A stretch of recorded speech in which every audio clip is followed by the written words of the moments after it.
morning guys, and welcome to another episode of Behind Closed Doors. Today we have the workshop Styling and Creativity, which is co-taught between Nadine and me. The weird thing is, as soon as you start thinking about a photo shoot, the first thing you think about models. Second thing often, makeup. But styling is something that's often forgotten, and in my opinion it's one of the most important things in a photo shoot. Let me explain. First I have to get back home because I forgot my mobile phone.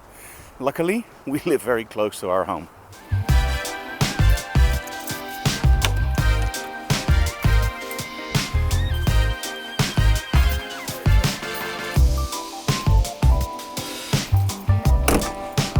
Okay, where was I? Explaining about styling and creativity. Now, photography is storytelling, right? And how do you tell that story? You tell that story by evoking emotion, using your angles. Because angles really make a shot look different. Of course, lighting. Because without lighting, well, images can look like this. And that's not nice. So in essence, there are many different ways to light your subject, of course, but also to tell your story. And in this workshop, it's literally all about styling, of course, lighting and telling a story. So in short, we have lighting our model, of course we have the model, we have makeup, and we have to tell a story. Now, if you think about movies, and you would imagine a horror movie without any sets. Very simple. It's all shot in an empty area, and there's only a brick wall, and there's flat lighting, no music, no tinting, whatever, and you just see somebody who's being chased by somebody, and there's absolutely everything is flat lit. Is that movie scary? No, of course not. It's not scary. Now, take off everything you know about that area. Make it pitch dark, and just only use very pointed light towards that model, and make the one that's chasing her a little bit in shadow. Sometimes you see him, sometimes you don't. Now add a little bit of music underneath there, and now you have a freaking scary movie, because you don't see what's going on. You only see that model running, you only see a shimmer of that killer behind her. It's all about what your mind now imagines. Now with photography, you see a lot of people using flat lighting, and that's okay for example, glamour shots or lingerie or bikinis. But I think that the most interesting shots are actually done by pinpointing your light, because that's actually where you really draw the attention towards your model. And your model is actually the one, of course, telling the story. But if your model just wears jeans and tank tops, well, there's nothing else going on, so you better be a lighting wizard. That's actually how I start my book, Mastering the Model Shoot. And it's true. I think one of the most important things in photography, in telling your story, is that styling. Now, let's go back to our horror movie. Let's say that the model running away from the killer is dressed in just jeans and tank top. Now, for a horror movie, that's pretty okay, for the very simple reason. It's normal street clothing. Now imagine the model running away from the killer. She's wearing a big dress with flowy stuff. It doesn't make any sense, right? Unless, of course, she was at a costume party or at a very high-end party. So you also have to make sure that how you dress your model, how you style your set, is connected to how you want to tell the story. So when I do a photo shoot and I want to see something that's very normal, down to earth, very basic, it doesn't make any sense to have a model dressed up with feathers and big extreme makeup, because I want to do something that's more real life. Now, if I want to do a photo shoot and I really want to draw the attention of the viewer, that's where we actually start doing the more extreme styling, the big dresses, the big hair, the big makeup. So it isn't always the fact that as long as you do it over the top, it's always right. No. You have to make sure that the story you want to tell, the emotion you want to evoke in your viewers, that's how you actually start styling. So it's a little bit of think work. And that's actually the cool part about today's workshop. Today's workshop is also about lighting, about choosing the set, coaching the model. Everything is always in a workshop. But today I'm actually co-teaching with Nadine. Now you all know Nadine probably. She's an incredibly creative stylist. She's a great model and a great person to hang out with, of course. And today she's actually going to tell the students all about her idea about styling, And after that, I take over for setting up the whole light setup, setting up the whole scene for the styling that she chooses. Now, the thing is, we're going to do 3 sets today. One set is going to be very, very low budget, like everybody can do it. It's probably stuff you already have at home. The second set is a low budget set. It's a set where you actually go to the Dollar Tree or any other store, you just buy some stuff and, well, you're off. And the third set, that's the set where we are a little bit more elaborate, where we do it a little bit bigger. But also that set will be, it will be very labor intensive, but it will be below that 100, 150 euro price range. Because a lot of people think that styling always should be expensive, and that's not true. Styling is all about creativity in your mind. Your mind, that's the part where it happens. That's the part where you tell the story, where you start imagining stuff. And that's what today's workshop is all about. Triggering the photography eye up there, but most of all, triggering the creative mind. Oh, and by the way, I want to talk to you a little bit about workshops.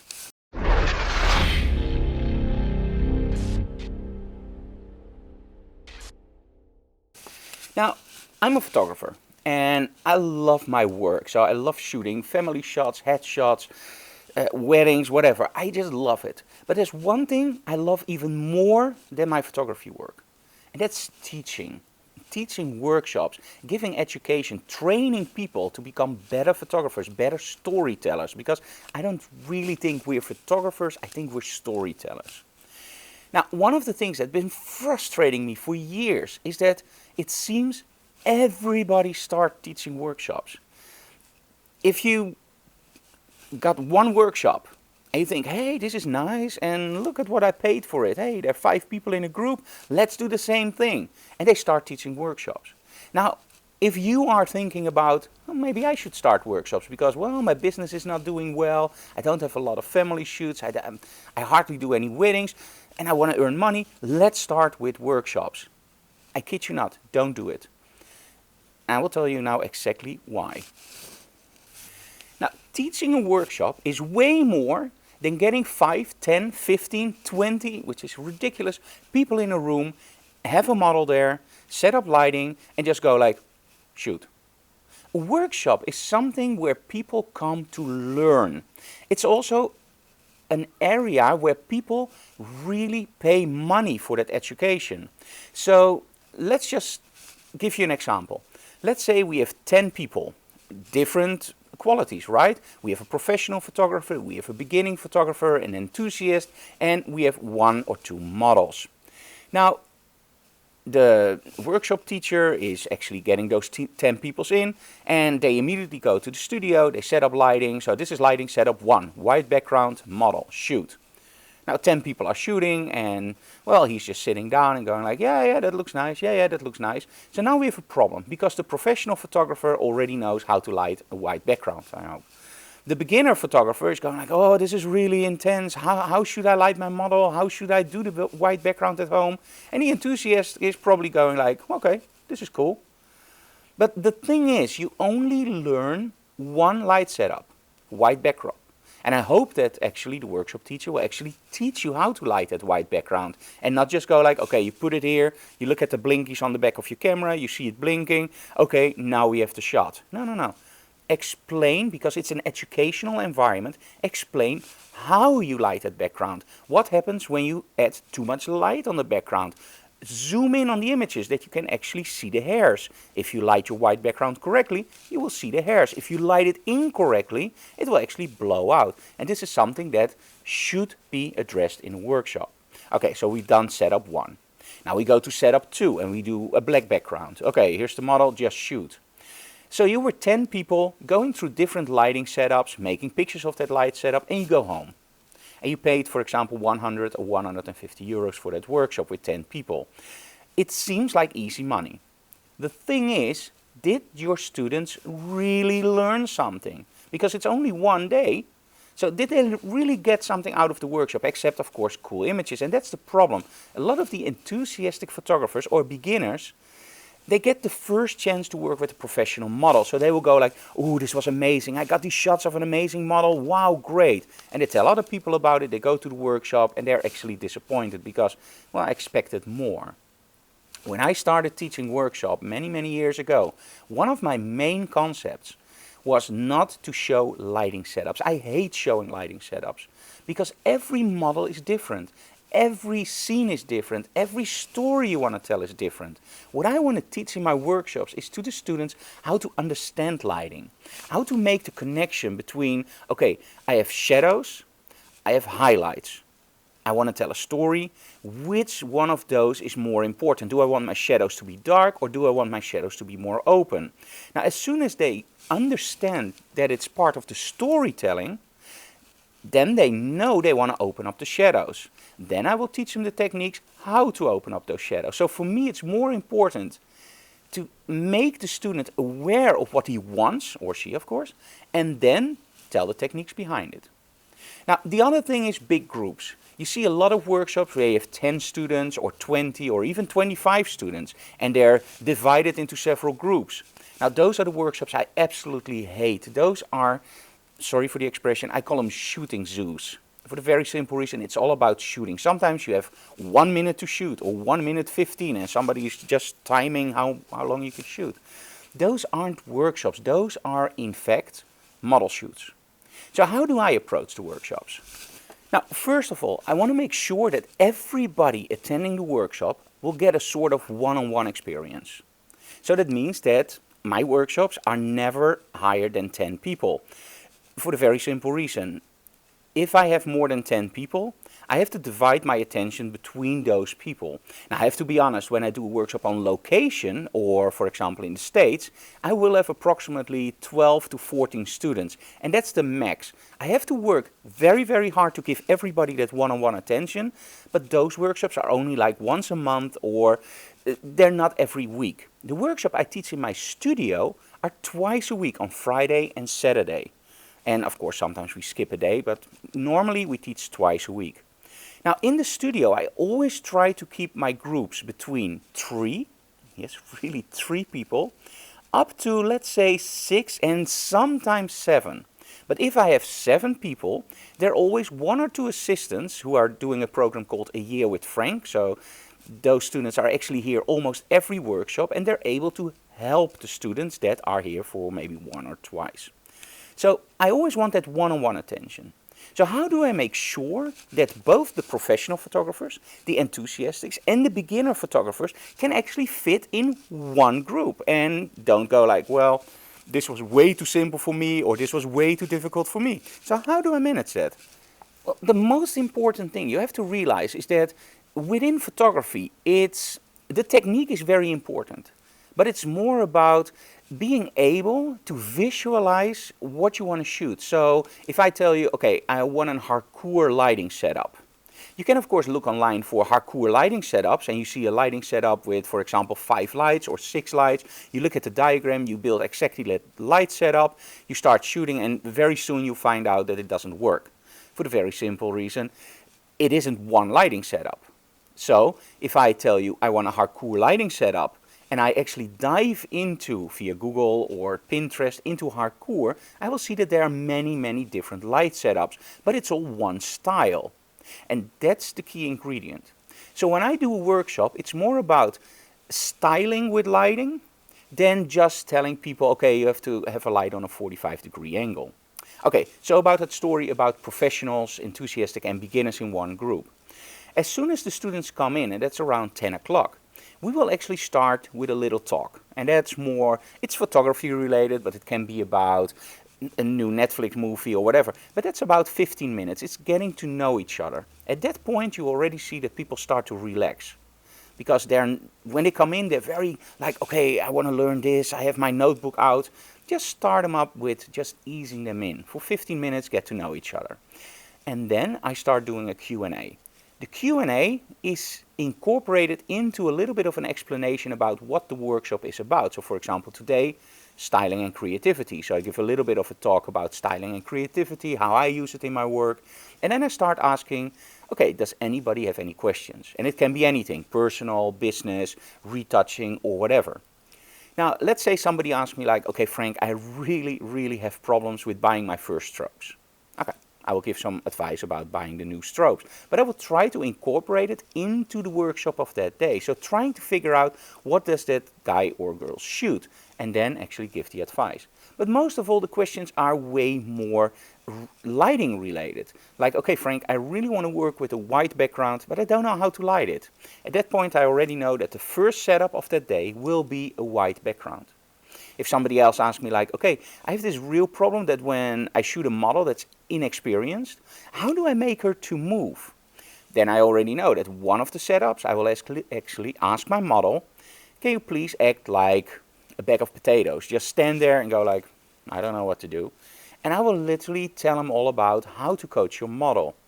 Now, the cool thing is, because we don't discuss lighting setups during the workshops, it's interesting for both the professional, the intermediate, and the beginner photographer to see the workshop for the very simple reason. I don't explain the 45-degree angle, but I explain why I place my light over there.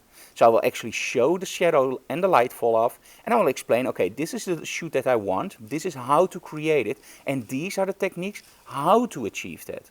And that's when we actually start setting up the lighting, and I will tell people about how you set up your lighting. So it's a totally different approach than just doing lighting setups. So why that frustration for all the people that start doing workshops if their business fails? Like, Frank, you do something unique, why worry? It's very simple. If you tell somebody, hey, I'm going to do a workshop, and that person already visited 3 or 4 of the shooting zoos, what will that guy tell you? Don't go to workshop, it's a waste of money.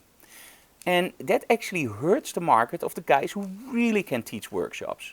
So for me, it's very simple. I'm really specialized in education. I love what I do, and the workshops are without a doubt my main passion. It's also where I put all my effort in. Of course, I also put all my effort, all my effort into anything I do.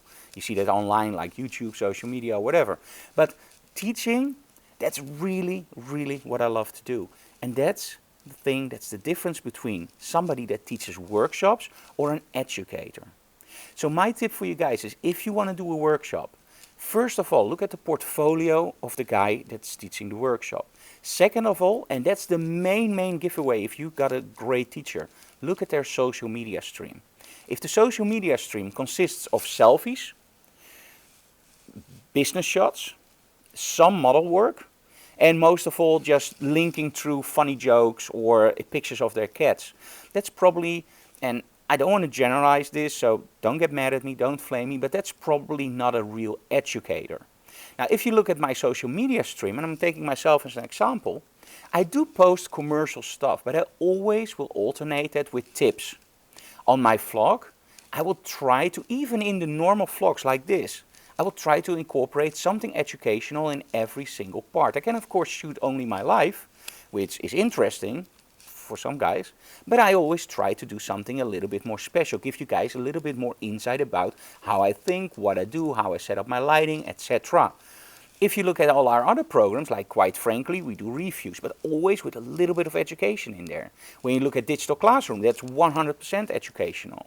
When you look at our interviews, I try to give a little bit more insight into the person behind the camera, but also try to get some tips in there. So I'm always sharing tips online, I'm always sharing photography related stuff online. But I also, and this is one of the most important things, I also share personal stuff, like my mountain biking, my sports, my exercise. Now we're buying a new car. So I always try to give myself also a face to you guys. So it's not only photography related tips, it's also getting to know the person behind. And for an educator, I think that's the most important thing. You have to be more than just an encyclopedia of information.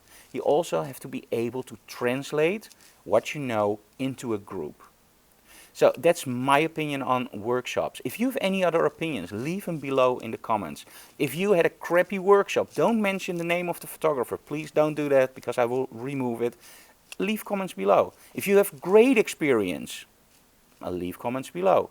And if you have any other opinion about the whole business of photography, the whole business of teaching workshops because you can't make any money, leave comments below. For now, I have to do some retouching for the images from Chanel from last week, and then Nadine will be in and we'll start the workshop, Creativity and Styling. It's going to be absolutely awesome.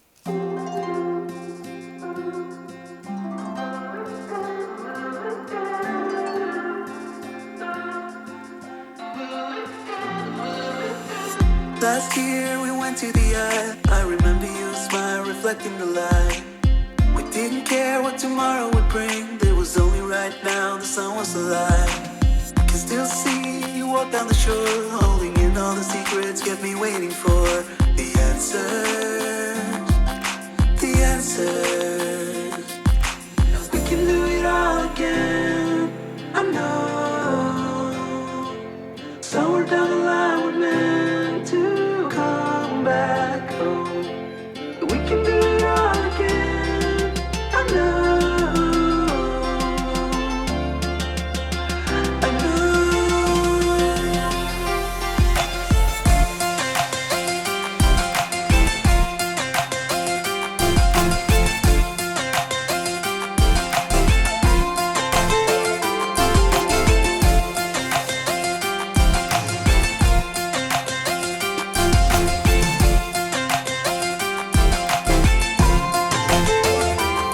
Somebody said it's only those who get it that young. Get the most out of life under the sun. But I know it's not true. I've seen the future, and it's brighter than the air when we are together. It's brighter than the air when we are together.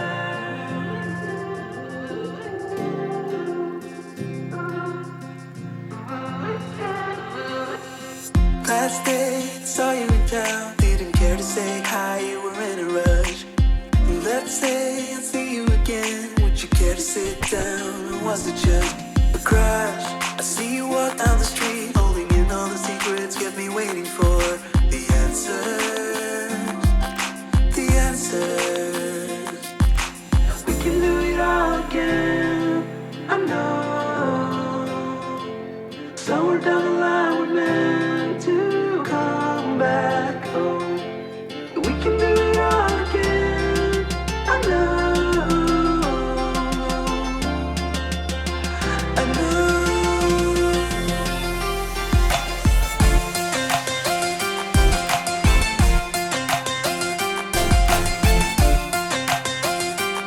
Hey, that was the workshop Creativity and Styling with Nadine. You guys want to see the results, right? So here we go. And there's a little bit of Halloween in there.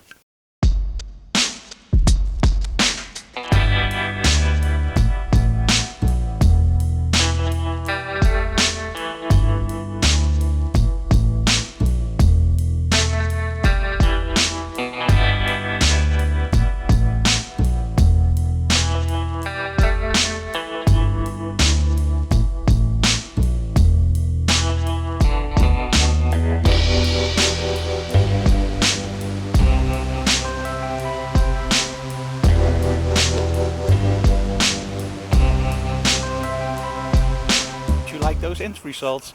Hey guys, that was it for today. Tomorrow no workshop, because tomorrow Brian has his birthday. Well, actually November 2nd, but he's gonna celebrate it tomorrow and on Sunday. Yeah, kids. Time flies, by the way. He's 19 already. Can you imagine 19? Whew. Anyway, if you like what we do, please subscribe to our channel, leave comments below and smash that like button, because we really like that. And if you have any questions, also leave them in the comments below. Well, see you again next week. Bye guys.